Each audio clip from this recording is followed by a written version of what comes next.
Olá, boa tarde. A Caixa Econômica Federal começa o pagamento da segunda parcela do auxílio emergencial de R$ 600.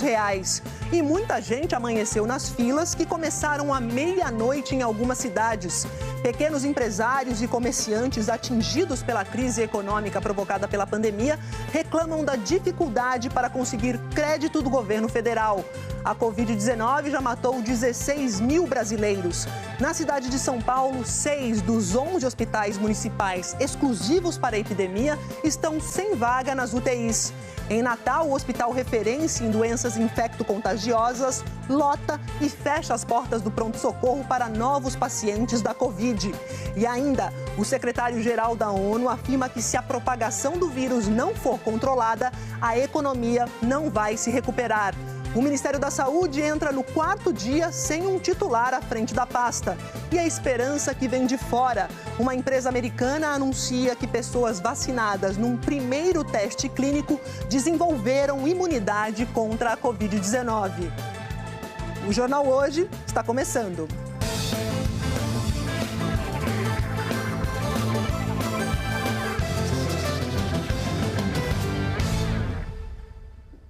E fracassou mais uma tentativa de aumentar o isolamento social na cidade que é o epicentro da Covid-19 aqui no Brasil.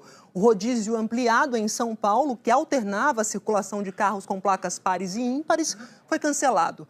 A repórter Verusca Donato mostra como foi a manhã dos paulistanos. Na avenida que liga as regiões norte e sul de São Paulo, muitos carros. Não é o movimento normal de antes da quarentena, mas é bem maior do que nos últimos dias. Esse movimento aí acho que não está certo não, para nós estamos de quarentena, né? Não adianta nada, eu acho, não é verdade?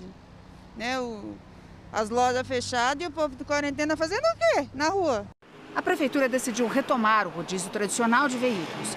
Uma restrição de segunda a sexta, nos horários de pico e no centro expandido. Desistiu do rodízio ampliado que alternava placas com finais pares ou ímpares na cidade toda, inclusive nos fins de semana. Isso porque o índice de adesão ao distanciamento na cidade de São Paulo não chegou nem perto da meta ideal de 70%. A média ficou quase igual aos índices da semana anterior, quando não tinha nenhum rodízio. Eu acho que não vai mudar muito, né, a situação, se as pessoas não tiverem a consciência que realmente tem que ficar em casa. Você tem medo de quê? De precisar de um atendimento e não ter no momento, né, que é o que mais dá medo, né? A preocupação da dona Maria faz sentido. Os hospitais municipais de São Paulo estavam com 91% de ocupação nas UTIs. Em 6, não tem mais nenhuma vaga na terapia intensiva. E quanto menos isolamento, mais chances de contágio. E quanto mais pessoas doentes, mais procura por hospitais. 20% dos doentes vão precisar de cuidados especiais em UTI. Dona Tereza, de 67 anos, precisou. A família ficou animada quando recebeu a notícia de que ela se recuperou e foi transferida para a enfermaria. Mas voltou a piorar. Piorou de repente isso. Eu até achava que quarta-feira ela ia estar em casa. Eu falei, amanhã ela tá de alta, porque minha mãe tá boa. Aí ficamos todos contentes em casa. E na quinta-feira eu recebi a notícia que teria que ser entubada, porque estava crítico o estado dela. Para a Covid-19 não há vacina nem remédio. E o distanciamento social é a única ferramenta de combate à doença, como explica esse infectologista. Ele diz que, com o passar do tempo, as pessoas têm dificuldade em aceitar o isolamento.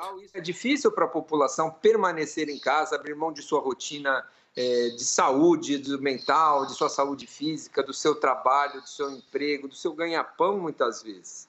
Então, nós entendemos essa dificuldade, especialmente em muitas das classes da nossa população, de ficar em casa um período prolongado. Não é fácil para ninguém. É compreensível, mas ao mesmo tempo é preciso entender que esta é a única ferramenta que nós temos.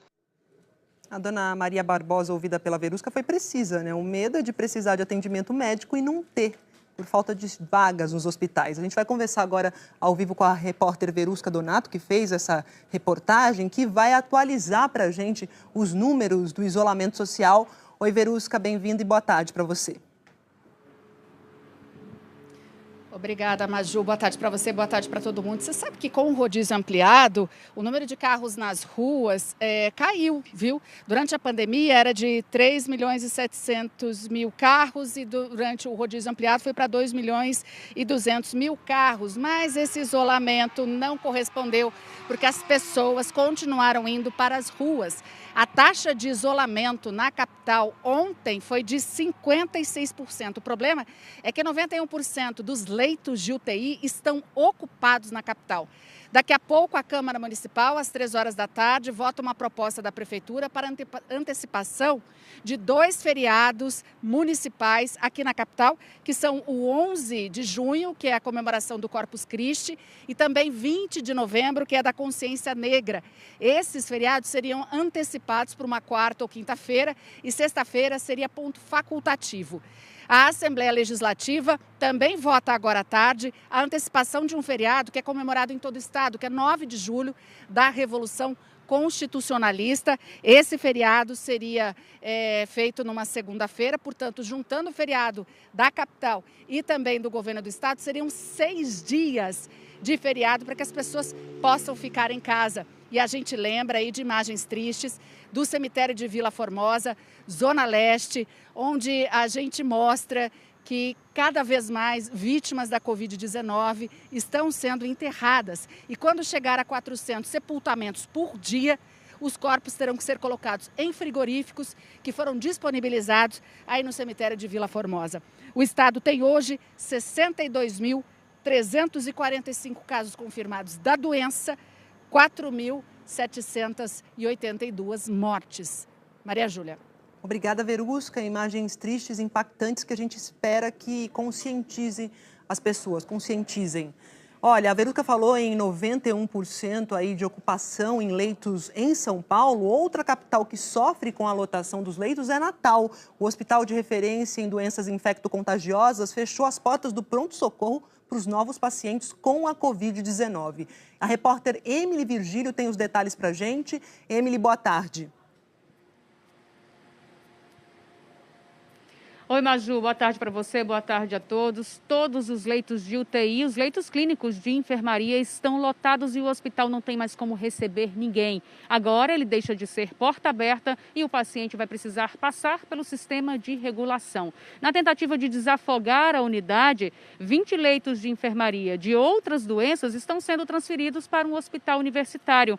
A ocupação de leitos de UTI em Natal é crítica. No início da manhã de hoje, havia apenas uma vaga disponível de leito de UTI na rede pública de Natal. E aí, no fim da manhã, a Secretaria Municipal de Saúde disse que há 6 vagas disponíveis de leito de UTI, mas como essas vagas não estão reguladas, habilitadas pelo Ministério da Saúde, elas não entram no sistema de regulação.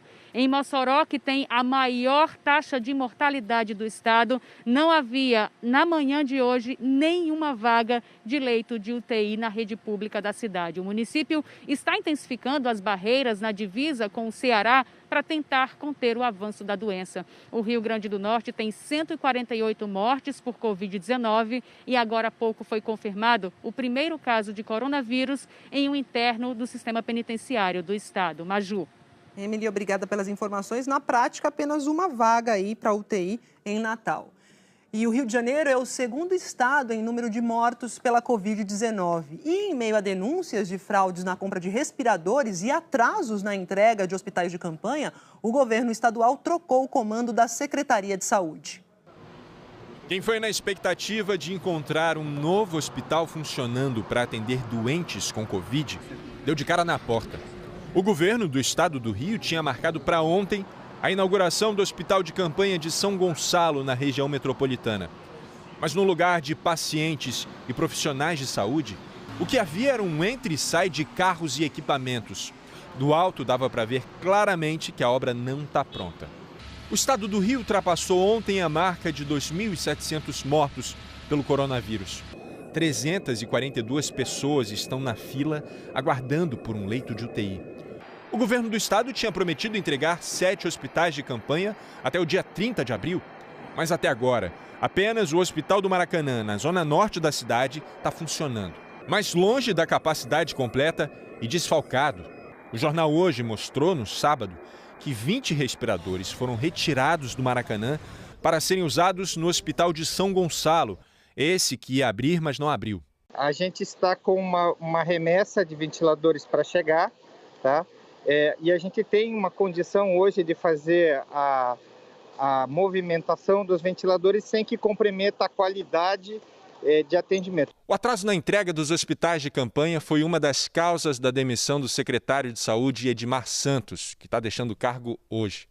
Na nota de exoneração, o governo do estado cita falhas de gestão na obra dos hospitais. Mas também pesou o desgaste provocado por denúncias de corrupção em contratos emergenciais. Esses contratos estão sendo investigados pelo Ministério Público e levaram à prisão de 2 auxiliares diretos de Edmar Santos. Os contratos somam R$1 bilhão. Dos 66, 44 contratos foram cancelados. A investigação do Ministério Público mostra que a secretaria autorizou gastos milionários antes mesmo que as empresas apresentassem formalmente as suas propostas. Também há problemas no fornecimento de equipamentos. Em um dos casos, o governo do Rio desembolsou R$33 milhões para comprar 1.000 respiradores. Apenas 52 foram entregues, mas não servem para ser usados em doentes de Covid. O novo secretário de Saúde do Estado do Rio será o infectologista Fernando Ferri, que era diretor do Hospital Universitário Gafreguinli, no Rio. O agora ex-secretário Edmar Santos deixa a pasta, mas continua no governo. De acordo com a nota de exoneração, ele vai dirigir uma comissão de notáveis no enfrentamento à pandemia do coronavírus. Olha, em nota, o IABAS, que é a organização social responsável pelos hospitais de campanha do estado, disse que a unidade de São Gonçalo deve ser inaugurada na quinta-feira. O IABAS disse ainda que informa permanentemente o governo do Rio sobre os problemas, como chuvas e necessidades de obras adicionais em algumas áreas. Sobre os respiradores, o IABAS afirmou que eles são remanejados para o treinamento médico adequado, que esses equipamentos não estão ociosos e estão prontos para a utilização. Já a Secretaria Estadual de Saúde informa que vai anunciar um cronograma para a abertura dos hospitais de campanha em breve. E em 5 cidades da região metropolitana do Recife, a semana começou com multas, filas e congestionamentos por causa do novo sistema de rodízio. O revezamento de carros é uma tentativa de conter a Covid-19. Engarrafamento a perder de vista entre Olinda e Recife. São 16 pontos de bloqueio só na capital para fiscalizar o cumprimento do rodízio, que é obrigatório desde o último sábado. Hoje, dia par, só os carros com placas de números pares podem circular. A exceção é quem exerce atividade essencial. Esses trabalhadores precisam apresentar uma declaração da empresa para comprovar a necessidade de estar na rua. Seu Reginaldo é dono de um mercadinho e passou. O senhor está autorizado a passar devido ao senhor estar transportando alimento perecível. Agora tem muita gente aí que não sabe, que não pode e anda para o carro se puder andar. Os motociclistas também tiveram que parar e mostrar a documentação. E as pessoas não têm realmente noção do que é que está acontecendo. E isso aqui é essencial para as pessoas poderem ficar em casa o máximo possível. Todo esse esforço é para tentar aumentar o índice de isolamento social e tentar diminuir a intensidade e a velocidade da propagação da Covid-19. Todo esse movimento mostra que é preciso reduzir ainda mais a circulação de pessoas. Pelos centros comerciais, muitos pedestres com máscaras, mas ainda encontramos quem desrespeitasse o decreto estadual que obriga o uso das máscaras. Foi para a rua, tem que usar. Em alguns terminais de ônibus, era como se não existisse pandemia. Movimento intenso na entrada e nas filas de embarque. As medidas mais restritivas em Pernambuco valem até o fim do mês para as cidades de Olinda, Recife, Camaragibe, Jaboatão dos Guararapes e São Lourenço da Mata. No domingo, o índice de isolamento no estado chegou a 58,9% de acordo com o governo do estado, um dos mais altos do país, mas ainda abaixo do necessário. Não existe fórmula mágica nessa batalha. São números importantes, mas ainda longe dos 70% que são ideais e necessários para que tenhamos uma diminuição consistente no ritmo de disseminação da Covid-19. Um esforço para achatar a curva de crescimento da Covid-19. Só a partir desse índice que as pessoas não contaminam os seus colegas e os seus vizinhos e pessoas que circulam em geral. Todos os países que fizeram isso, hoje está matérias em todos os jornais do mundo, os bares abrindo, Itália, Espanha, os meninos na rua, as escolas voltam ao normal. De Pernambuco, a gente vai para o Maranhão. Lá em São Luís e em outras 3 cidades da região metropolitana, hoje é o primeiro dia sem o bloqueio total, o chamado lockdown. Foram 13 dias de restrição. A população agora tem que seguir as regras que valiam antes desse bloqueio total. A Rua Grande, principal via do comércio no centro, estava desse jeito durante a manhã, como se a pandemia tivesse acabado. Fiquei surpreso, muita gente mesmo. As aglomerações voltaram na região central após 13 dias de lockdown determinado pela Justiça, em São Luís e outras 3 cidades da região metropolitana.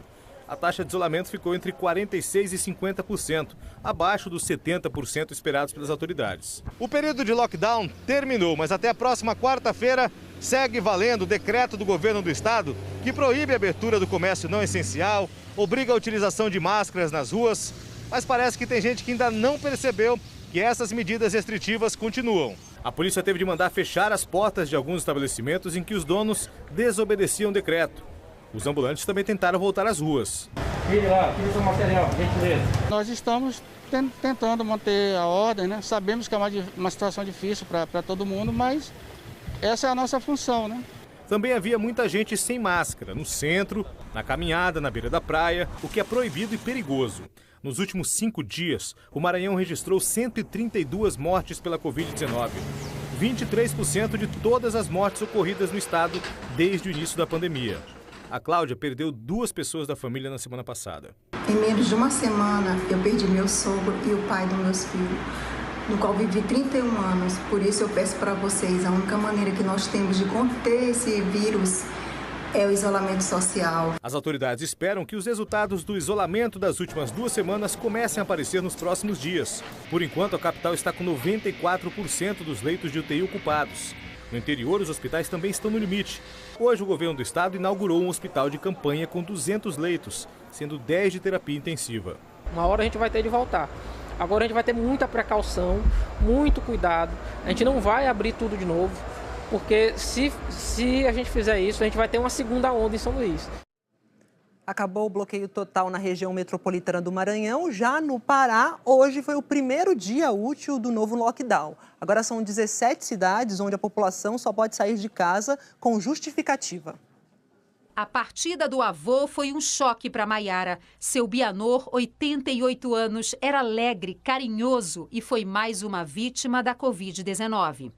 Os últimos momentos do meu avô foi falando em nós, netos e bisnetos, porque ele tinha um amor grande. É uma dor insuportável. O isolamento social é a melhor estratégia para diminuir a propagação do novo coronavírus. A meta é atingir 70%, mas no Pará a taxa ficou em 51% no último sábado. Com o bloqueio total, quase 2.500 multas foram aplicadas por descumprimento às regras do lockdown. E ele foi ampliado. Eram 10 cidades com Belém. Agora, mais 7 municípios do interior estão em isolamento obrigatório. Esses novos municípios foram incluídos porque o índice de infectados é 50% maior que o registrado no estado. A nova medida altera a rotina de mais de 3,5 milhões de pessoas. É quase a metade da população do estado. As restrições seguem até domingo. Só atividades essenciais têm permissão para funcionar, como supermercados, farmácias e bancos. E ninguém pode sair de casa sem uma justificativa. Só ontem, 57 mortes foram confirmadas por Covid no Pará. Mais de 80% das vítimas eram do interior. Marabá, Tucuruí e Parauapebas concentraram mais da metade das mortes. Parauapebas e Marabá estão em isolamento obrigatório. Em Marabá, a Justiça determinou que o governo instale 70 leitos de UTI nos 3 hospitais que tratam pacientes com Covid-19. Ontem, o estado recebeu 50 respiradores enviados pelo Ministério da Saúde. Eles vão ser distribuídos para o Hospital de Campanha, em Belém, e outros 7 hospitais do interior. Essa remessa não tem relação com o lote de 152 respiradores com defeito comprados da China e que foram devolvidos para a empresa que vendeu os aparelhos. E para que menos gente precise de leitos de UTI, o governador Helder Barbalho, do MDB, reforçou o apelo que ajuda a salvar vidas. Fica em casa, te protege, protege quem tu amas e vamos vencer a Covid-19. A respeito da decisão da Justiça em Marabá, a Procuradoria-Geral do Estado disse que vai recorrer e afirma que o planejamento e a distribuição de leitos são prerrogativas da Secretaria de Saúde do Pará e seguem critérios técnicos. Vamos para o Amazonas, porque por lá o Amazonas passou dos 20 mil casos confirmados de Covid-19, 10.400 só em Manaus. Mas uma nova pesquisa revela que o número real de pessoas infectadas na cidade pode ser muito maior, 200 mil.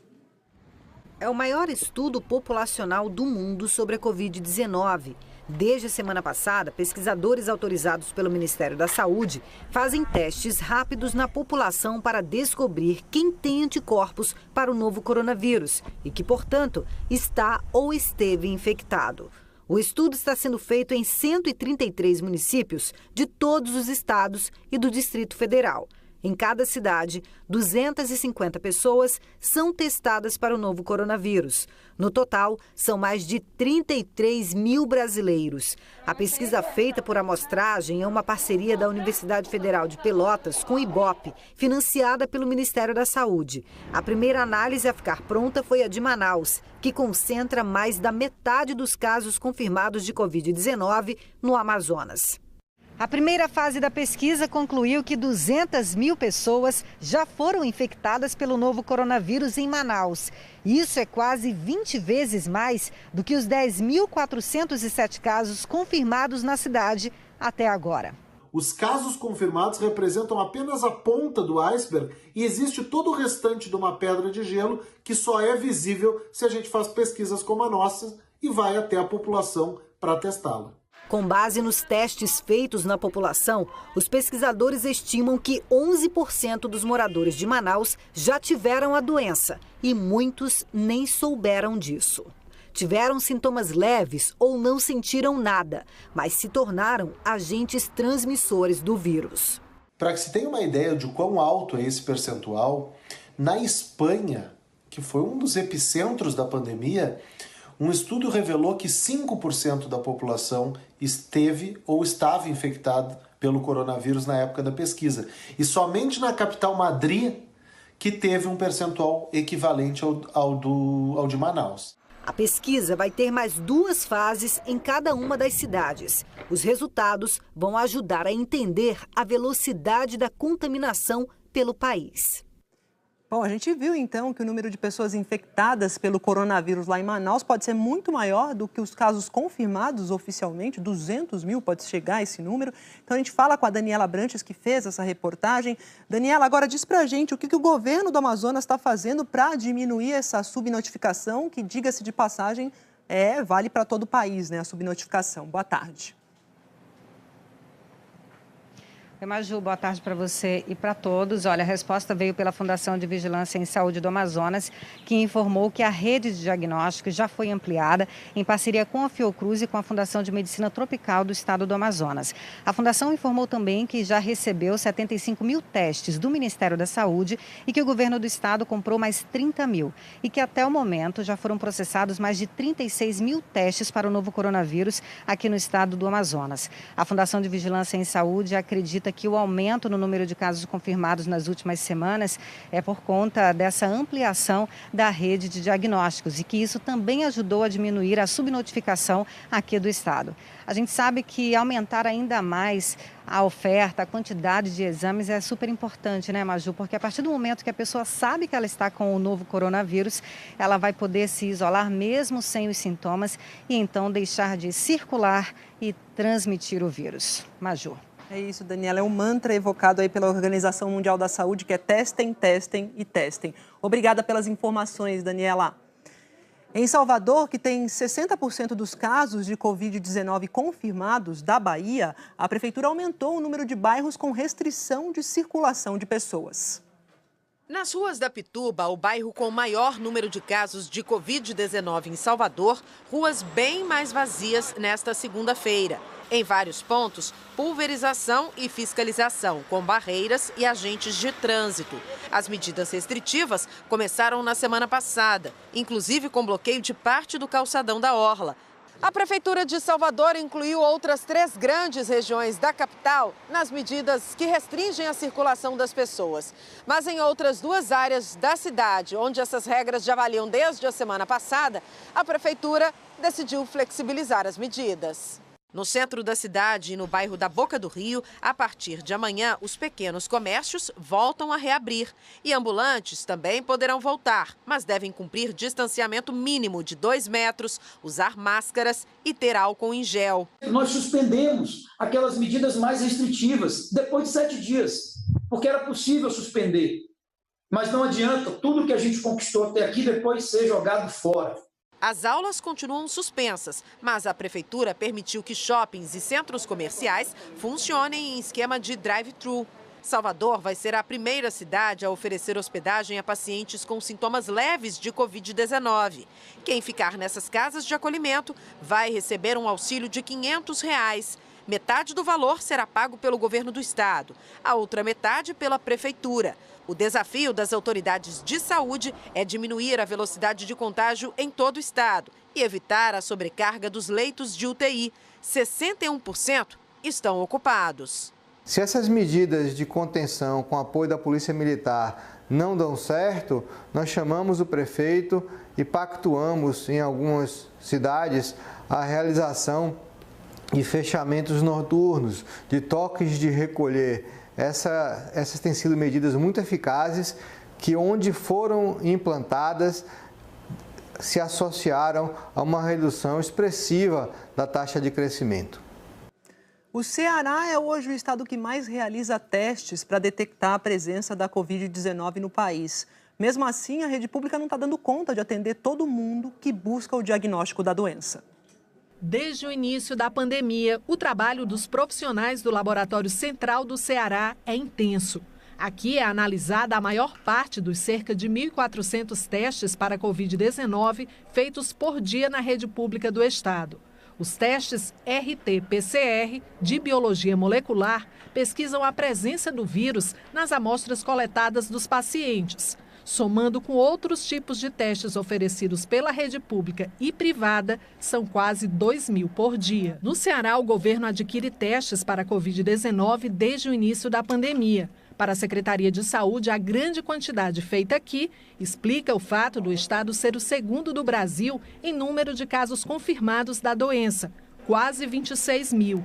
E 1.648 mortes. É toda essa preparação que o Estado fez para que a gente tivesse uma capacidade laboratorial, né, de acordo com a demanda, com a pressão realmente que a doença causa no sistema de saúde. Embora esteja na lista dos estados que mais fazem testes para a Covid-19, aqui no Ceará a quantidade disponibilizada na rede pública de saúde ainda não é suficiente para atender quem busca um diagnóstico da doença.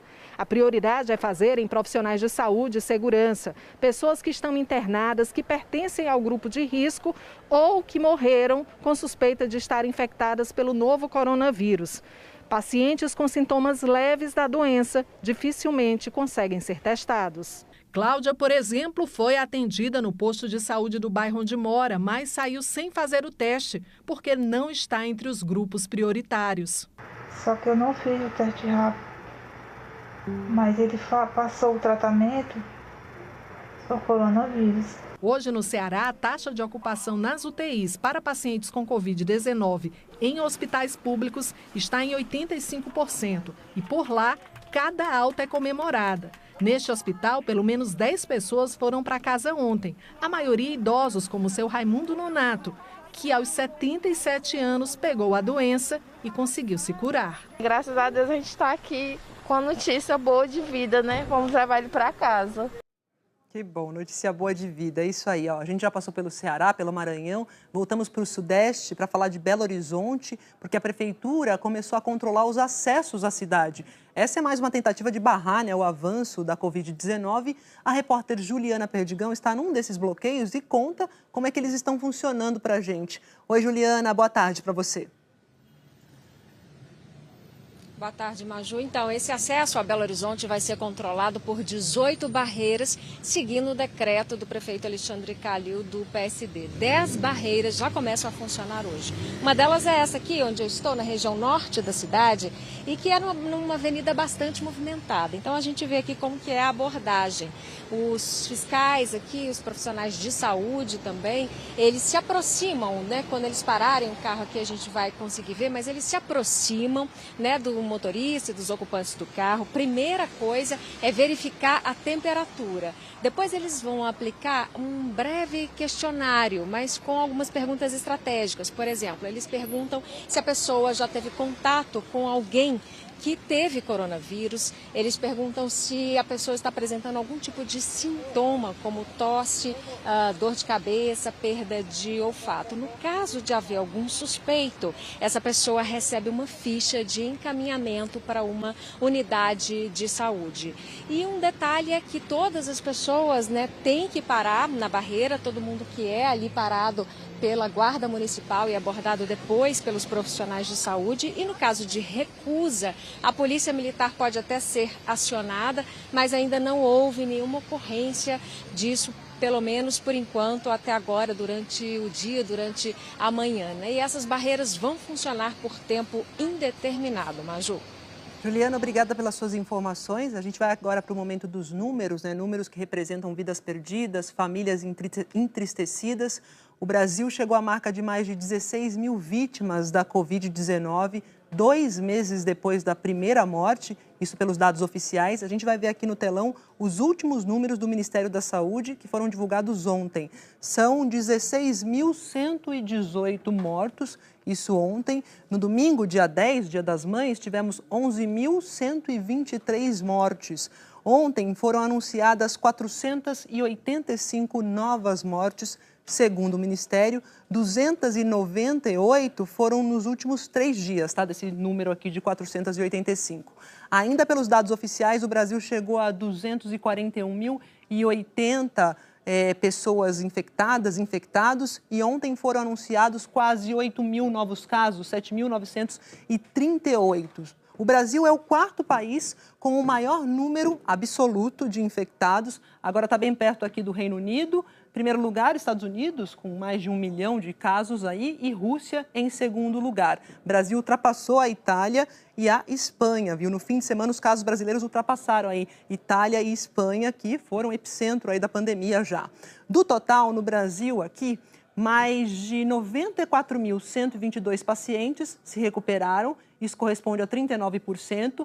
Estão em acompanhamento 130.840, o que corresponde a 54,3%, e o número de mortos corresponde a 6,7%. Lembrando que temos ainda mortes em investigação, são 2.450. Esses são os dados oficiais do Ministério da Saúde. Agora, a gente lembra sempre aqui que, de acordo com os últimos dados das secretarias estaduais de saúde, que são somados pelo G1, já são mais de 244 mil casos confirmados e 16.244 mortes.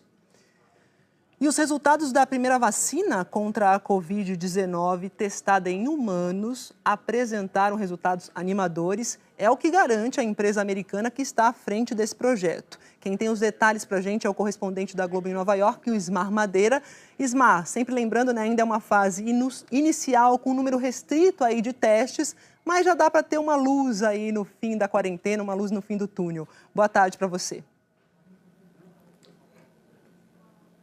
Sim, Maju, muito boa tarde para você e para todos. Os testes foram feitos em 45 voluntários. Eles receberam 3 dosagens diferentes da vacina. A capacidade de criar anticorpos variou dependendo da dose. Os resultados de hoje são apenas de 8 pessoas. Todas apresentaram níveis de anticorpos semelhantes aos de pacientes que se recuperaram da Covid-19 e não tiveram efeitos colaterais relevantes. Na próxima etapa, chamada de fase 2, os testes devem ser feitos em cerca de 600 pessoas. O laboratório prevê que até julho conseguirá determinar o quão eficiente a vacina é. Esta vacina está sendo desenvolvida por um laboratório americano juntamente com o Instituto Nacional de Alergia e Doenças Infecciosas aqui dos Estados Unidos. A estimativa é que cerca de 100 vacinas estejam sendo desenvolvidas em todo o mundo. Pelo menos 8 já começaram a fazer testes em seres humanos. Algumas farmacêuticas estão investindo também no aumento da capacidade da produção, porque para controlar a pandemia, a vacinação vai ter que chegar a bilhões de pessoas no mundo todo. O principal especialista em doenças infecciosas nos Estados Unidos, Anthony Fauci, afirmou que pode levar de 1 ano a 1 ano e meio para que uma vacina esteja amplamente disponível para o público. Mas é possível que o avanço no resultado das pesquisas, investimentos maciços e medidas governamentais possam reduzir esse tempo. Atualmente não existem vacinas nem medicamentos com eficácia comprovada no combate à Covid-19, Maju.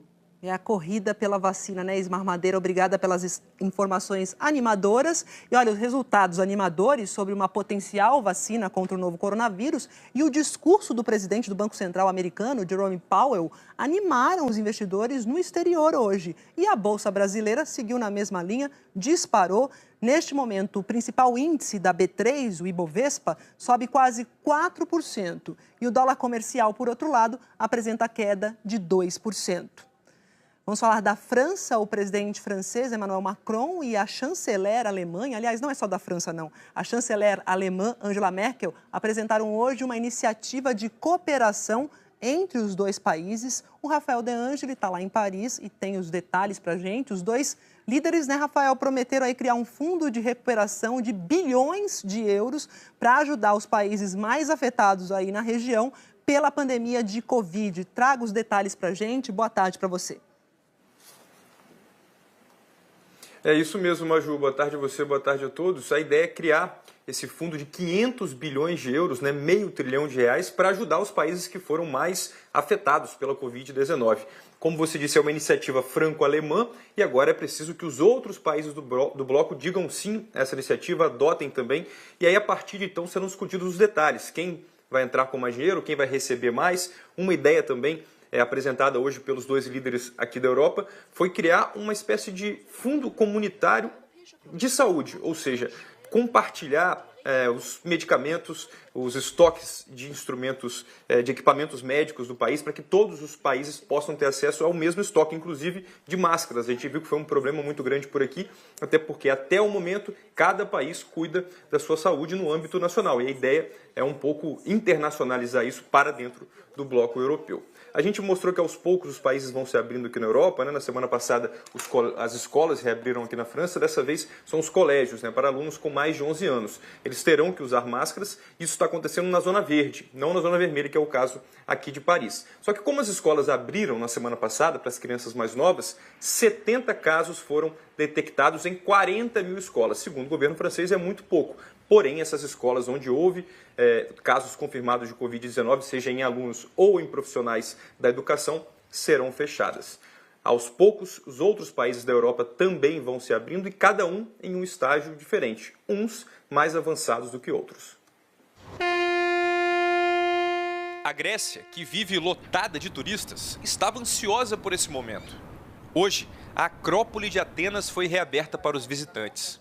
Funcionários de máscaras orientavam sobre as novas medidas que precisavam ser respeitadas pelo público, como o distanciamento de 1,5 metro. A estudante Virna Zaparoli confirma, é um dia especial. No fim de semana, as praias também voltaram a ter gente no país, seguindo as mesmas regras. Em comparação com outras nações da Europa, os gregos conseguiram conter bem a doença. Foram 163 vítimas. Na Espanha, a notícia é boa também. As medidas de relaxamento estão cada vez mais flexíveis.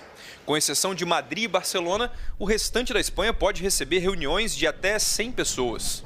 Em Valência e na Andaluzia, os bares e restaurantes abriram as portas. Alba Carreon diz que estava esperando por essa fase, poder sair de casa e aproveitar a praia. Era estranho para ela ter tudo tão perto e não poder curtir nada.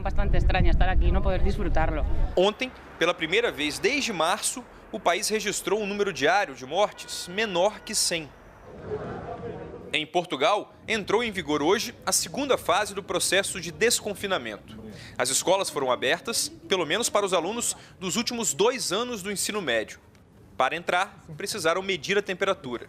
Portugal foi um dos países europeus que registrou menos casos e mortes por causa da Covid-19. O Reino Unido ainda está alguns passos atrás. À medida em que afrouxa um pouco as regras de restrição, não perde a cautela. Foram mais de 34 mil vítimas. É o país mais afetado do continente. O governo passou a incluir a perda de paladar e olfato na lista de sintomas do novo coronavírus. Antes, apenas quem tinha febre ou tosse precisava se auto-isolar. A atualização foi feita a pedido de especialistas, consultores. A ciência falou mais alto. E aqui tem mais notícia de esperança, de alento. A Itália, que é um dos países com mais mortos por causa do novo coronavírus no mundo, registrou 99 mortes nas últimas 24 horas. É a primeira vez que esse número fica abaixo de 100, desde 9 de março. Esse é um dos fortes sinais de que os italianos conseguiram, com o isolamento social rígido, achatar a curva de novas mortes e contágios. Por isso, o país está reabrindo a economia. Hoje, cafés, bares e restaurantes voltaram a funcionar. Felizes com a reabertura do país, os italianos hoje tomaram o café da manhã na mesa de seu bar favorito, com cappuccino e corneto, que é o croissant italiano, inventado um século antes do francês. Si spera che sia un nuovo inizio un po' per tutti. A assistente de loja, Rafaela De Angelis, espera que o dia de hoje represente um novo começo para todos. O trabalhador de construção, Giuseppe Bruni, deseja que a vida volte a toda velocidade. Enquanto espera a chegada de clientes, o dono de um dos cafés mais famosos de Roma, Angelo Trampa, se lamenta da falta de turistas. O barman Valentino Casanova diz que não trabalha há 2 meses e meio e que hoje é um dia bonito e emocionante. Depois de 70 dias fechados, bares, restaurantes, hotéis, lojas e cabeleireiros abriram suas portas, com as regras que a pandemia impõe: máscara de proteção e distanciamento social. Com 32 mil mortes, o país está entre os que mais sofreram com a Covid-19.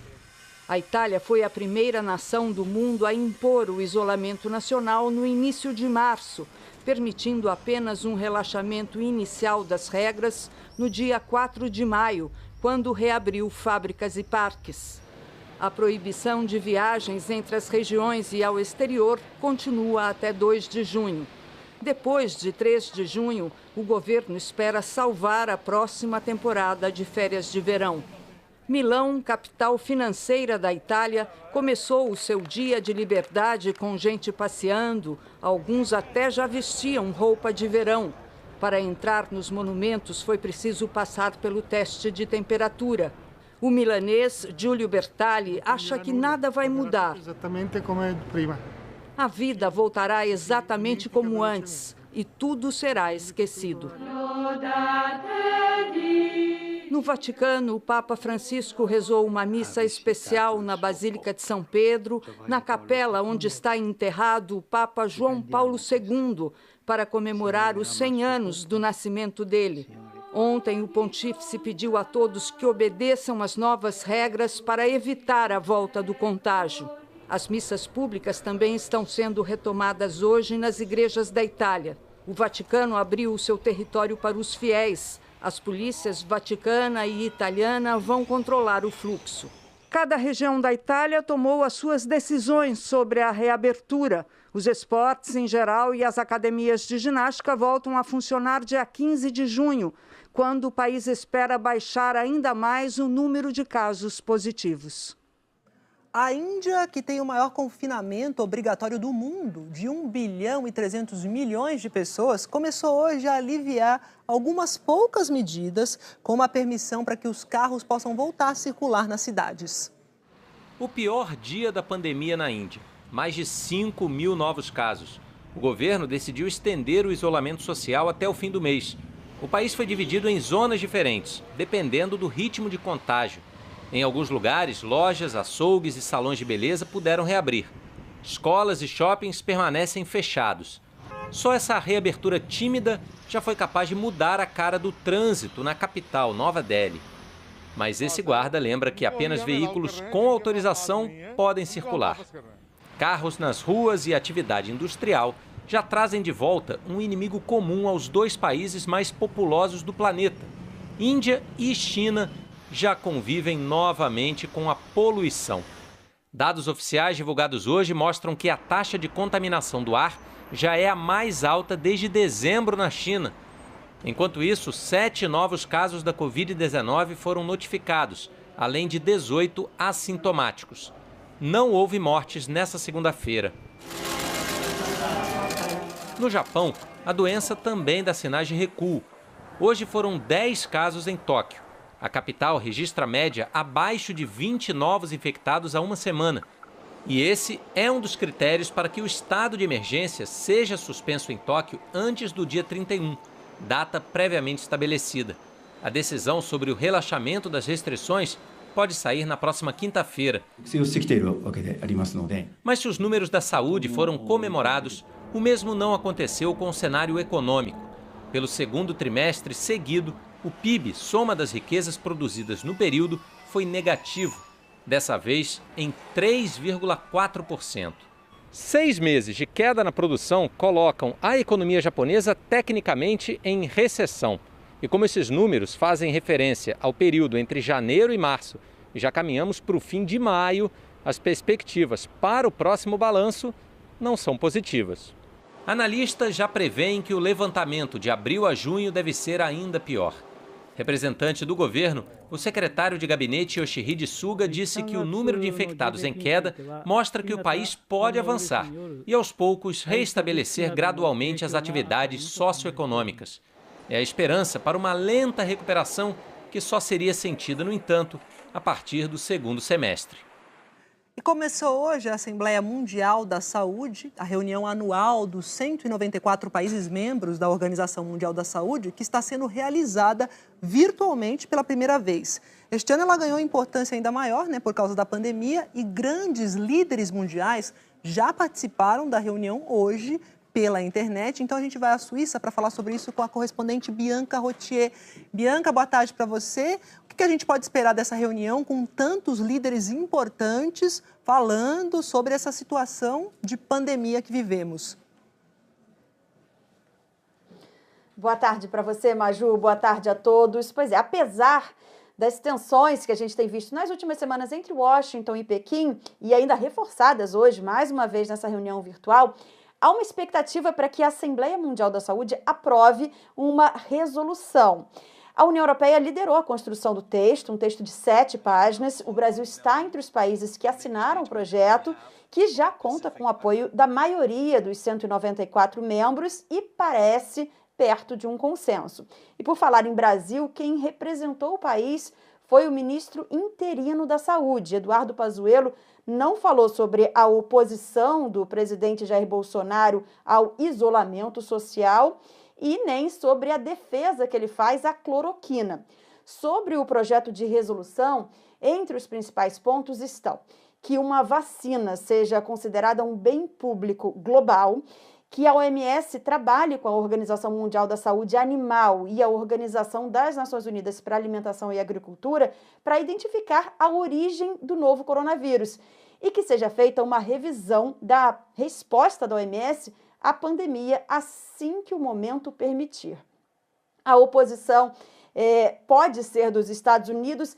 Essa posição dos Estados Unidos gera dúvida porque o país tem pressa em relação às investigações. Agora há pouco, o secretário de Saúde dos Estados Unidos, sem citar a China, disse que numa aparente tentativa de ocultar o surto, pelo menos um Estado-membro não mostrou transparência e afirmou que uma falha da Organização Mundial da Saúde custou muitas vidas. Mais cedo, alguns dos principais líderes do mundo, demonstraram apoio à OMS.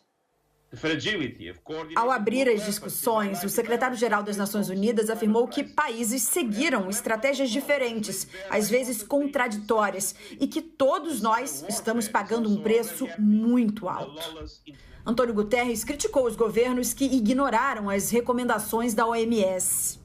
Ele destacou que não se deve escolher entre responder às consequências para a saúde ou às consequências econômicas e sociais da pandemia. É uma falsa dicotomia, afirmou. Se não controlarmos a propagação do vírus, a economia nunca vai se recuperar. O presidente chinês Xi Jinping prometeu 2 bilhões de dólares em 2 anos para a luta contra a pandemia. Diante de críticas recentes, especialmente por parte dos Estados Unidos, o líder chinês se defendeu. O tempo todo agimos com abertura, transparência e responsabilidade. O presidente francês Emmanuel Macron defendeu uma OMS forte. A primeira-ministra alemã Angela Merkel disse que justamente pelo papel legítimo da OMS é importante avaliar se é possível melhorar ainda mais. O diretor-geral Tedros Adhanom agradeceu aos líderes pelo forte apoio à OMS neste momento crítico. Garantiu que uma avaliação independente vai ser feita no momento apropriado. Tedros Adhanom pediu que governos tenham cuidado ao suspender as medidas de isolamento. Explicou que testes sorológicos preliminares nos países mais afetados mostraram que, no máximo, 20% das pessoas contraíram a doença e que, na maioria dos lugares, os infectados não chegam a 10%. Em outras palavras, concluiu, a maior parte da população mundial continua suscetível ao vírus. O risco segue alto e temos um longo caminho pela frente. We have a long road to travel. Ainda hoje, começa o pagamento da segunda parcela do auxílio emergencial de R$ 600.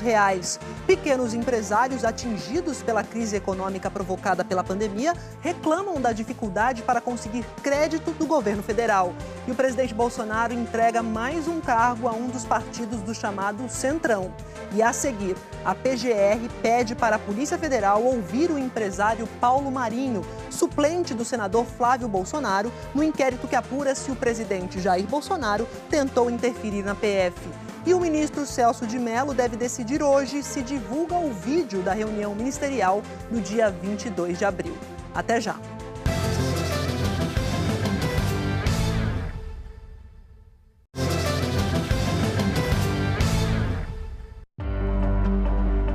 Depois do uso, a máscara de pano deve ser retirada pelos elásticos. Lave bem com água e sabão e deixe secar. Passar com ferro ajuda a secar mais rapidamente, mas não é fundamental. Depois de seca, a máscara deve ser guardada em um saco plástico até o próximo uso. E se tiver mesmo que sair de casa, use a máscara o tempo todo.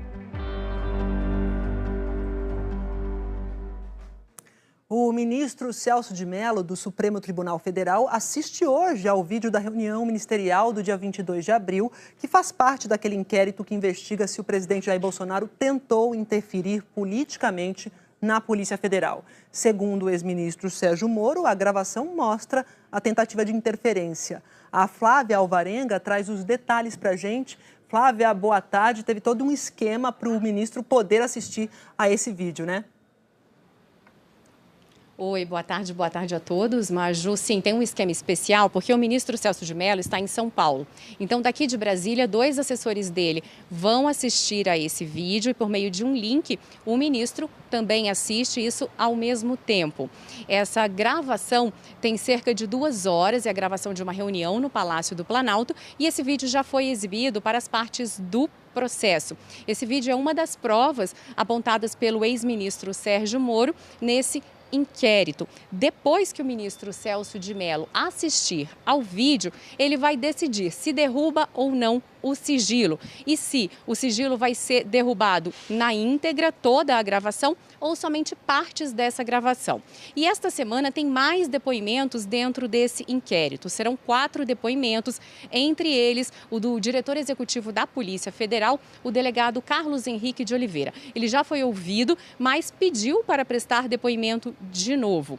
Então a expectativa hoje é a respeito do sigilo ou não desse vídeo. Quando prestou depoimento no dia 2 de maio, o ex-ministro da Justiça e Segurança Pública, Sérgio Moro, disse que foi cobrado pelo presidente Jair Bolsonaro a respeito da substituição da Superintendência da Polícia Federal no Rio de Janeiro, do diretor-geral da PF e de relatórios de inteligência e informações. E que a cobrança teria sido feita em uma reunião ministerial no dia 22 de abril, 2 dias antes do pedido de demissão de Moro e da exoneração de Maurício Valeixo da direção da PF. Por isso, a gravação dessa reunião se tornou uma prova do inquérito. O vídeo foi exibido na semana passada, somente para as partes do processo. Sérgio Moro e os advogados dele, Advocacia Geral da União, procuradores do gabinete do Procurador-Geral da República, Augusto Aras, e policiais federais.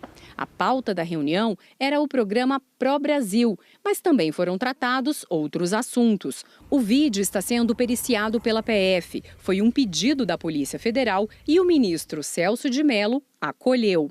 Todas as partes envolvidas foram consultadas e se manifestaram a respeito da divulgação ou não da gravação. A defesa de Sérgio Moro quer que o sigilo de todo o vídeo seja derrubado. A Advocacia Geral da União pediu que sejam divulgadas apenas as falas do presidente da República. A Procuradoria-Geral da República também defende que somente partes do vídeo sejam divulgadas e foi ainda mais restrita que a AGU.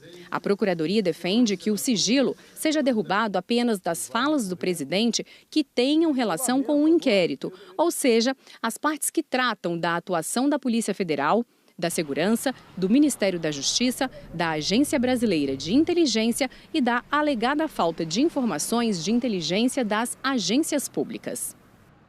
E a Procuradoria-Geral da República pediu que a Polícia Federal ouça o empresário Paulo Marinho no inquérito no Supremo Tribunal Federal que apura se o presidente Jair Bolsonaro tentou interferir politicamente na PF. Numa entrevista publicada ontem pelo jornal Folha de São Paulo, o empresário que apoiou a campanha de Bolsonaro à presidência afirma que o filho do presidente, Flávio, foi avisado por um delegado da Polícia Federal sobre a operação que deixaria em evidência o ex-assessor dele, Fabrício Queiroz. Segurança reforçada na porta da casa do empresário Paulo Marinho, no Jardim Botânico, na zona sul do Rio. Marinho pediu ontem proteção policial ao governador Wilson Witzel depois de fazer revelações sobre o caso Queiroz. Paulo Marinho é empresário e suplente do senador Flávio Bolsonaro, do Republicanos, filho mais velho do presidente, e foi um dos principais apoiadores da campanha de Jair Bolsonaro. A casa do empresário foi usada em 2018 para reuniões e gravações de campanha. A edição desse domingo do jornal Folha de São Paulo trouxe uma entrevista de Paulo Marinho à jornalista Mônica Bergamo. Segundo Marinho, no dia 13 de dezembro, Flávio Bolsonaro e os advogados Vitor Alves e Cristiano Fragoso foram à casa do empresário. Lá, ainda de acordo com Marinho, Flávio, aparentemente transtornado, contou que uma semana depois do primeiro turno da eleição, o chefe de gabinete dele, à época, o coronel Miguel Ângelo Braga Grilo, encontrou com o delegado da Polícia Federal na porta da Superintendência da PF do Rio, na Praça Mauá, na zona portuária. Braga estaria acompanhado do advogado Vitor Alves e de Valmeliga, que é ex-presidente do PSL no Rio e irmã de 2 milicianos. Segundo o relato que o empresário diz ter ouvido de Flávio, o delegado fez a seguinte afirmação: vai ser deflagrada a Operação Furna da Onça, que vai atingir em cheio a Assembleia Legislativa do Rio.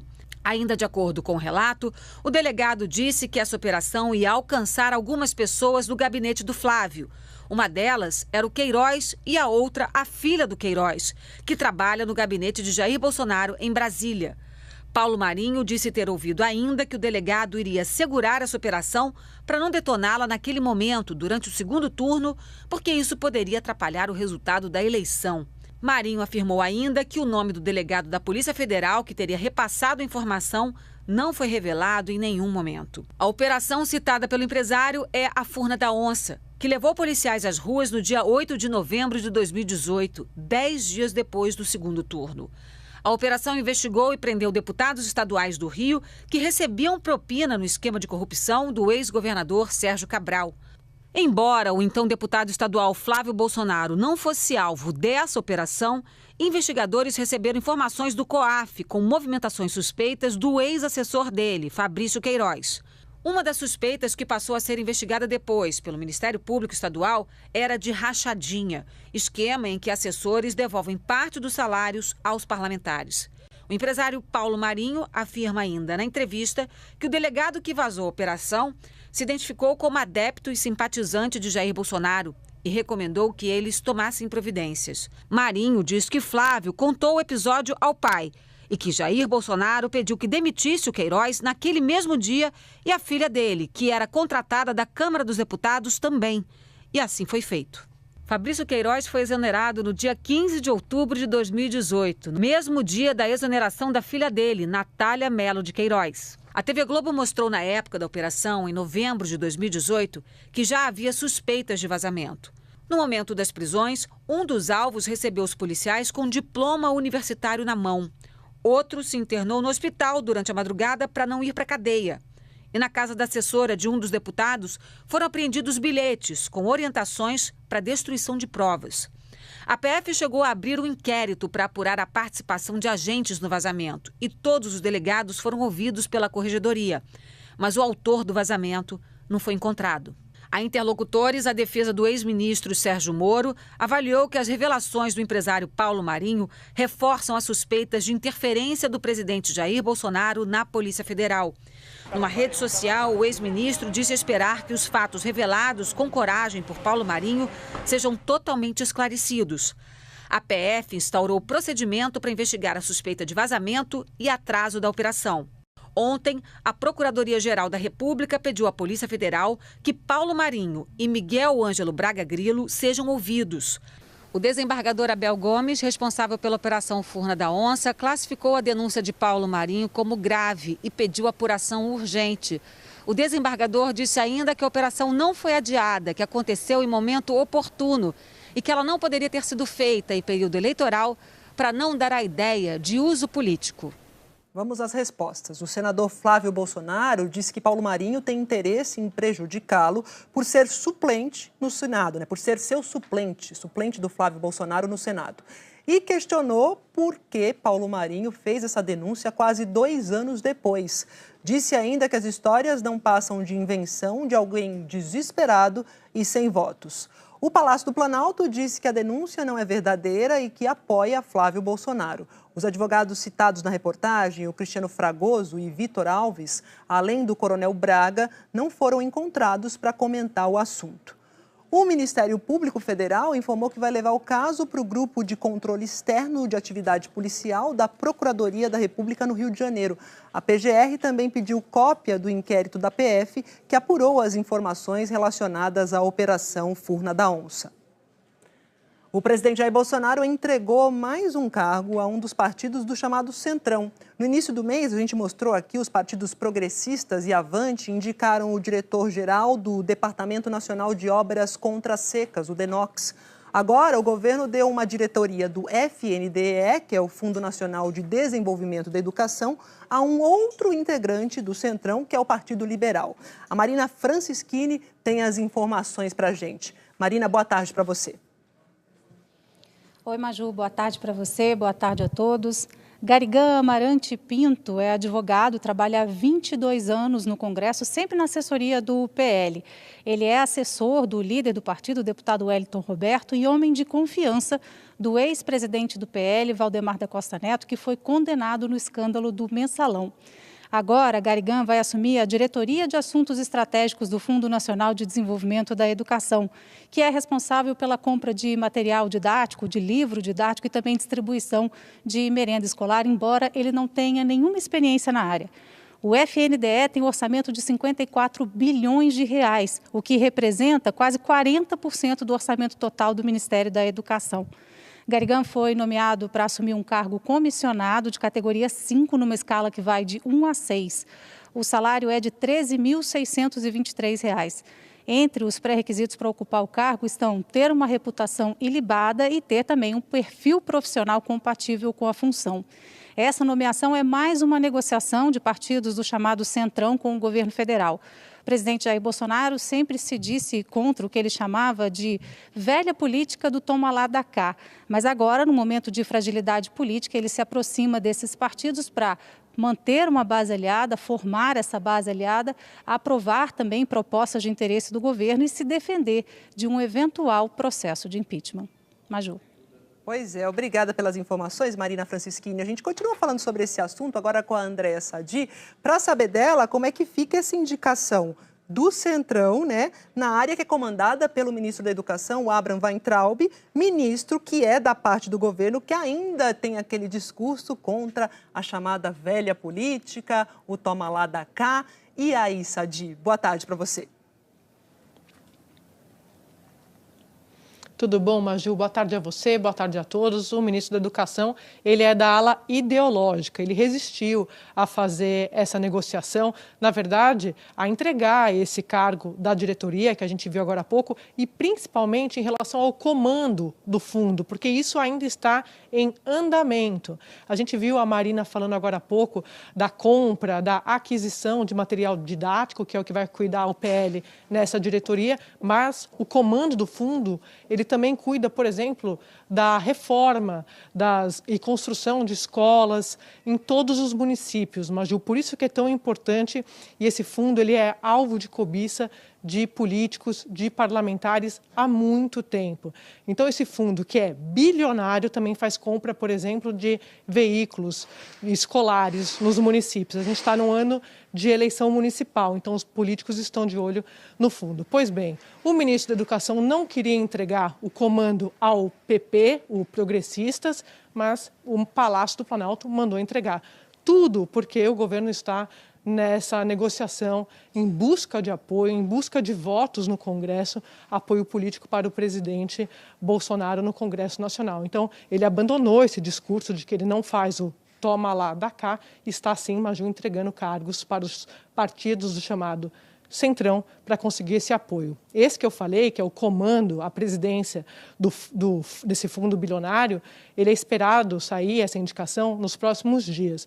Então, isso ainda está em andamento, como eu disse, mas o Palácio do Planalto já mandou o ministro entregar o cargo.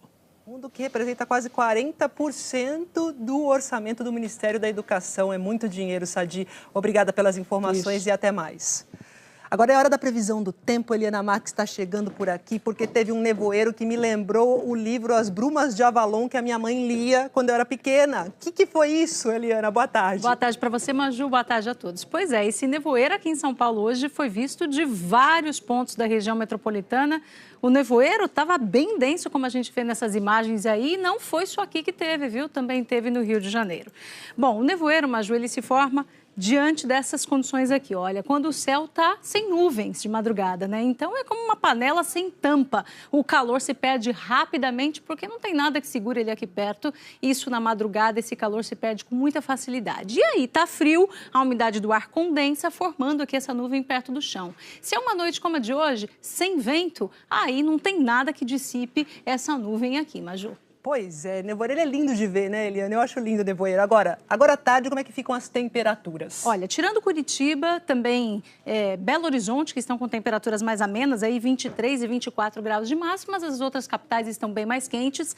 A gente vê lá, ó, 27 em Porto Alegre, 26 aqui em São Paulo, 28 no Rio, também em Goiânia, 29 graus lá em Manaus e 31 em Salvador. Onde amanheceu frio, esquenta agora à tarde por causa do sol. Olha, não tem previsão de chuva em toda essa área amarela, que vai da região sul até o sudeste, aqui no centro-oeste passa pelo Distrito Federal e só termina lá no Acre. Tempo firme também aqui entre norte da Bahia, oeste de Pernambuco e sul do Piauí. Agora, onde o mapa está verde, aí sim pode chover e possibilidade de ser uma chuva mais forte nas áreas escuras aqui, olha, em pontos da região norte também no sul da Bahia. Em Salvador, a chuva aperta a partir de amanhã e vai ser assim a semana toda, pelo menos até sexta-feira. Muita atenção para isso aqui em Salvador. Bastante chuva lá para Salvador. E o que mais você pode adiantar para essa semana, Eliana? Frio intenso de novo. Olha, a gente vai ter uma nova frente fria continental, que é mais forte que a oceânica. Na semana passada, a gente teve a frente fria oceânica. Nessa semana agora, teremos uma continental, que, como a gente vê aqui, traz temporais generalizados e até mesmo muito frio, esfria até mesmo no sul da região amazônica. O frio mais generalizado está sendo esperado no fim de semana. Tem possibilidade de geada e não se descartam aí temperaturas negativas no sul do país e a friagem lá em parte da Amazônia, como eu acabei de falar. Essa vai ser a segunda onda de frio do mês. A primeira foi há cerca de 2 semanas. Em Porto Alegre, por exemplo, que vai ter calor, olha, de até 30 graus na quarta-feira, depois a temperatura despenca para 18 de máxima no sábado, com tendência de bastante chuva, principalmente quinta e sexta-feira. Em Campo Grande, o frio vai ser até mais sentido, porque depois dos 33 graus de máxima, quarta e quinta-feira, a temperatura cai para 19, só com chuva também, principalmente quinta e sexta. E São Paulo não escapa do frio no fim de semana, mas por aqui vai ser um pouquinho de chuva só na sexta-noite e também uma chuva um pouco mais intensa no sábado, mas nada comparado com Campo Grande e Porto Alegre. É a época da gangorra das temperaturas, né, Eliana? É isso, Maju. Então, nos preparemos. Obrigada pelas informações e até amanhã. Até amanhã. E a seguir, começa o pagamento da segunda parcela do auxílio emergencial de R$ 600. E empreendedores atingidos pela crise econômica reclamam da dificuldade para conseguir crédito do governo federal. É já já.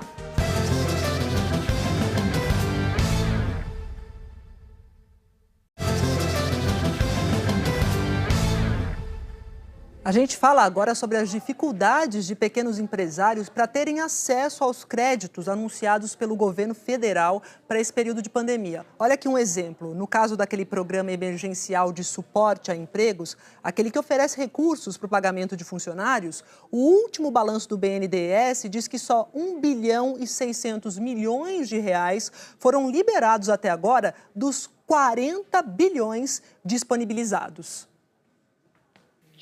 Tem 40 dias que o Paulo está tentando um empréstimo, mas não consegue. Ele é dono de uma academia de patinação artística que funciona neste ginásio, em Brasília. Tem 5 funcionários e todos estão sem receber os salários.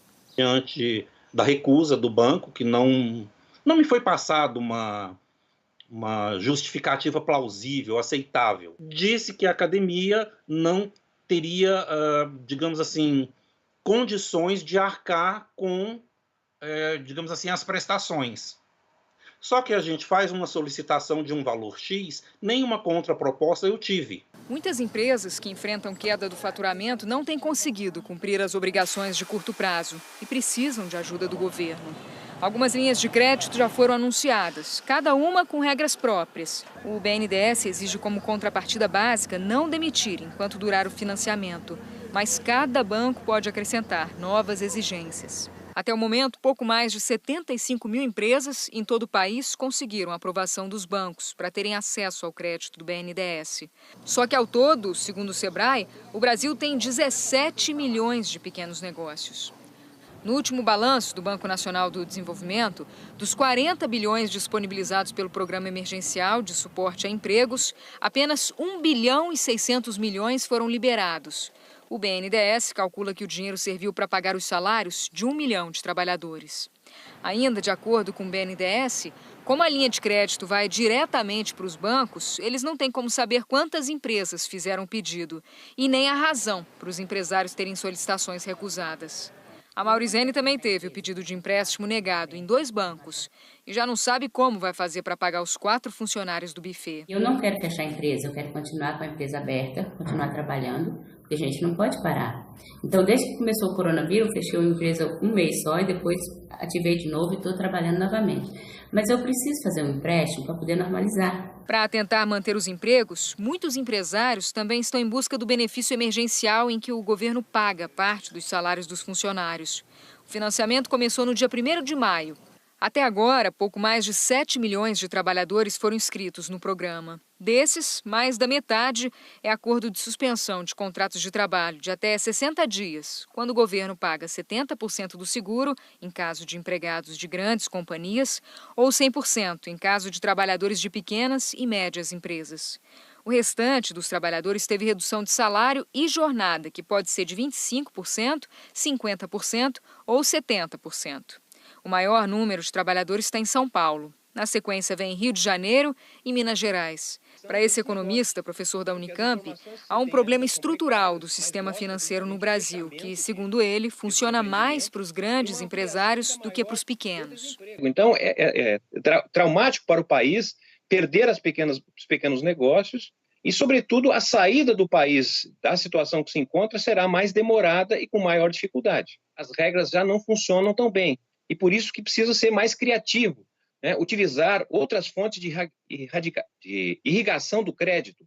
Nós temos cooperativas de crédito, temos bancos comunitários, bancos do povo, nós temos uma série de possibilidades que poderiam ser utilizadas, mas que infelizmente não estão sendo porque os mecanismos tradicionais é que estão sendo operados e por isso a dificuldade, o empossamento dos recursos nos grandes bancos e ao mesmo tempo a escassez dos recursos para pequenos negócios. Dos 20 funcionários que o Gerson tinha, 17 foram demitidos. Ele é dono de 2 restaurantes em São Paulo, está trabalhando com entregas e é mais um que chegou a tentar pelo menos 3 linhas de crédito e não conseguiu. São entraves que acabam dificultando o acesso ao crédito de quem realmente precisa. Pequenas e médias empresas são aquelas que realmente não têm muito caixa.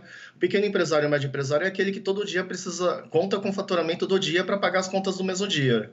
Ele não tem caixa, ele não tem como manter um caixa de 3, 6 meses. Isso é praticamente impossível.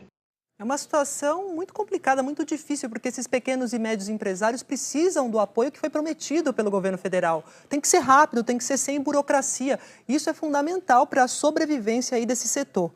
E sobre o Programa Emergencial de Suporte a Empregos, o BNDES informou que somente é avisado das operações aprovadas. São as instituições financeiras, os bancos credenciados, essas instituições credenciadas, que decidem por conceder ou não esse crédito. E disse ainda que, para facilitar a liberação do crédito, desde a última semana dispensou os bancos de solicitarem a certidão negativa de débitos dos tributos federais e dívida ativa da União. Tiraram um pouco da burocracia.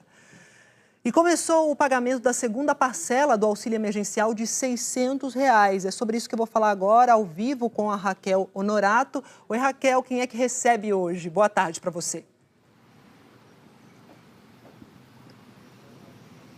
Oi, Maju, boa tarde para você, boa tarde para todo mundo que está assistindo a gente. Só quem pode sacar hoje são os beneficiários do Bolsa Família com o NIS, o número de inscrição social, com final igual a 1. E aí os pagamentos vão na sequência até o dia 29 de maio, nesse caso, para quem tem um NIS com final igual a 0. E hoje já teve fila na cidade de Aparecida de Goiânia, no estado de Goiás. Teve gente que chegou à meia-noite e dormiu na porta da agência. Na fila, a maioria usava máscara e tentou manter uma distância mínima. No Recife também teve fila. Foi nesta agência do bairro de Casa Amarela. E aí a Guarda Municipal estava presente e ajudou a organizar. Lembrando que na quarta-feira, a segunda parcela será paga para os informais que se cadastraram pelo aplicativo e para os inscritos no Cadastro Único do Governo. Neste caso, o pagamento é de acordo com a data de nascimento. Então, na quarta-feira, recebem os que nasceram em janeiro e fevereiro. E assim vai na sequência até o dia 26 de maio para os que nasceram em novembro e dezembro. Depois, esse grupo vai ter direito ao saque. O saque só começa no dia 30 de maio, também de acordo com a data de nascimento. Dia 30 de maio para os que nasceram em janeiro e assim vai até o dia 13 de junho para os que nasceram em dezembro. De acordo com a Caixa Econômica Federal, até o momento, a primeira parcela do auxílio emergencial de R$ 600 já foi paga a 50 milhões de brasileiros, um total movimentado de 36 bilhões de reais. Lembrando que o cadastro para poder receber o auxílio emergencial, essa primeira parcela, ainda vai até o dia 2 de julho, ou seja, então a Caixa Econômica Federal, nos próximos meses, ainda pode estar pagando pessoas que tiveram o cadastro aprovado ainda para o pagamento da primeira parcela e, na sequência, receberão segunda parcela e terceira parcela. De acordo com o Ministério da Cidadania, a expectativa é que 70 milhões de brasileiros recebam esse auxílio emergencial do governo, num total movimentado de 125 bilhões de reais. Maju. Obrigada, Raquel, por suas informações. E agora a gente fala da campanha nacional de vacinação contra a gripe. A campanha está na terceira e última fase. Mais de 39 milhões de doses foram aplicadas, mas em alguns estados a cobertura ficou abaixo do esperado. A dona Maria de Fátima tem mais de 60 anos e foi vacinada na primeira etapa da campanha. Hoje trouxe o Bernardo para tomar vacina também. É importante, né? Agora os dois estão protegidos. Graças a Deus, né? De acordo com o Ministério da Saúde, mais de 39 milhões de doses da vacina foram aplicadas na primeira e segunda etapas da campanha. De maneira geral, significa que quase 61% do público-alvo foram imunizados. Nessa última fase, devem ser vacinados professores e pessoas entre 55 e 59 anos de idade. O Distrito Federal tem a melhor cobertura, já imunizou 69,86% do público-alvo. Minas Gerais aparece em seguida, com cobertura vacinal de 68,41%. Em terceiro lugar está o Rio Grande do Sul, que vacinou 66,84% do grupo prioritário. A cobertura vacinal de São Paulo é de 64,49%. Do Rio de Janeiro, 61,79%. A pior situação é de Roraima, onde a vacinação alcançou apenas 23% do público-alvo. Em Cuiabá, muitos caminhoneiros foram vacinados hoje. Idosos, doentes crônicos, gestantes e todos os que fizeram parte dos grupos prioritários, mas ainda não se vacinaram, ainda podem procurar os postos de saúde. As doses estão disponíveis em todo o país. Eu estava com problema de pulmão, eu estava gripando demais. Então eu fiquei sabendo que eu tive o direito de tomar vacina, eu peguei e vim cá e tomei hoje. É sempre importante lembrar que a vacina protege apenas contra o vírus da gripe. E fortalecer o sistema imunológico neste momento em que as temperaturas já estão mais baixas é fundamental para evitar o agravamento das doenças respiratórias e não lotar os hospitais. A gente evitando a circulação da influenza, né, e o adoecimento das pessoas por esse vírus, a gente diminui a demanda de leitos hospitalares e de forma que esses leitos, se necessários, fiquem à disposição daquelas pessoas que venham a se adoecer por causa da Covid-19 e para a qual não existe ainda vacina nem tratamento específico. A campanha de vacinação vai até o dia 5 de junho. A Bruna soube hoje que está grávida e vai se programar. Eu estou esperando cair a ficha primeiro para depois tomar as providências. Falaram que eu entrei no grupo que eu posso estar vacinando já. Boa sorte para ela. Olha, a pandemia de Covid-19 está provocando queda nos estoques de bancos de sangue. Em alguns casos, o que se coleta em um dia é usado já no dia seguinte. Na Fundação ProSangue, em São Paulo, os estoques estão em nível considerado crítico. Já no Hemorrio, o número de doações caiu 20% nos últimos dias. Para atrair os doadores, foi feita uma parceria com uma empresa de transporte por aplicativo. Em Minas Gerais, todos os tipos sanguíneos estão com estoque abaixo do ideal. Mas o problema maior é com o tipo O negativo, que teve queda de 45% nas doações. Para facilitar a doação e evitar aglomerações dentro da sala de captação, vários hemocentros do país adotaram um agendamento online como estratégia. O doador escolhe o melhor dia e horário disponíveis pela internet e chega na hora marcada para fazer a doação. Ficar em casa é importante neste momento, mas quem pode doar sangue deve agendar o procedimento que tem sido feito com toda a segurança pelos hemocentros. Apenas uma bolsa pode ajudar até 4 pacientes. Todos os hemocentros estão seguindo as orientações dos órgãos de saúde, mantendo o espaçamento nas cadeiras, na sala de espera, na sala de coleta, disponibilizando a higienização das mãos para todos os doadores que entram. Os funcionários, eles são permanentemente treinados, utilizam os equipamentos de proteção individual para atender com segurança a população. Em abril, o Instituto Nacional do Câncer, no Rio de Janeiro, chegou a registrar 50% de queda nas doações de sangue.